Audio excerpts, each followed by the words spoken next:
Setting up a wallet is the first step toward accessing everything Web3 has to offer. But it can also be difficult to figure out which wallet you should be using. More specifically, you might be stuck trying to figure out whether a hot wallet or a cold wallet is better for you. This video will provide all the information you need to answer that question. Keep watching to discover the main differences between hot and cold wallets, and the factors that matter when figuring out which is best for your goals. Let's get into it. Key differences between hot and cold wallets. The major difference between a hot and cold wallet is that hot wallets are connected to the internet, whereas cold wallets are not. This has some important implications. With a hot wallet, you can immediately access and interact with any crypto app that you want, including NFT marketplaces, token swap protocols like Uniswap, DeFi apps like Aave. You can access many of these applications with cold wallets too, but you need to go through extra steps to do so.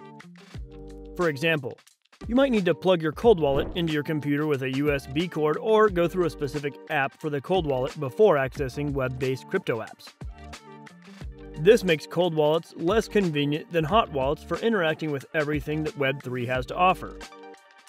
That being said, what cold wallets lack in convenience, they more than make up for in security. Since your cold wallet is not connected to the internet unless you do so manually, it's much more difficult for would-be hackers to drain your wallet. If you click on a malicious link or download a dangerous file, your crypto won't be at risk if you're using a cold wallet, but might be at risk if you're using a hot one. Now that we've covered the differences between hot and cold wallets and why they matter, now let's look at some specific situations in which it makes sense to use both options. When to use a hot wallet. Using a hot wallet can be a good decision when you plan on interacting with Web3 protocols consistently over an extended period of time. For example, if you want to flip NFTs, it'll be much easier to buy and sell them when you're doing so with a hot wallet like MetaMask or Phantom.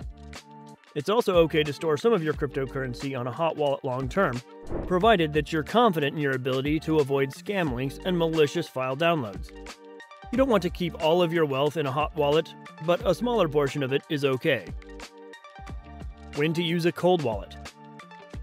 If you store a significant amount of your personal wealth in cryptocurrency, then you'll want to place it in a cold wallet like a Ledger or Trezor. Doing so will significantly reduce your chances of having funds stolen from you if you make an honest mistake while interacting with Web3. It's also a good idea to get in the habit of storing funds in a cold wallet when you know that you aren't going to do anything with them for a long time.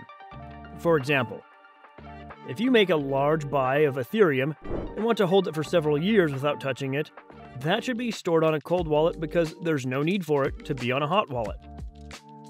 The bottom line on hot wallets versus cold wallets. Alright, we've covered a lot of ground.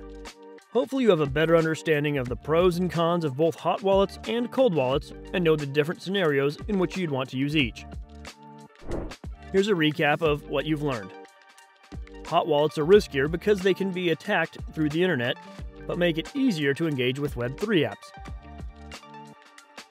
Cold wallets are more secure because they can't be attacked through the internet, but are less convenient. The bottom line is that both hot wallets and cold wallets have a place in most people's crypto investing journeys.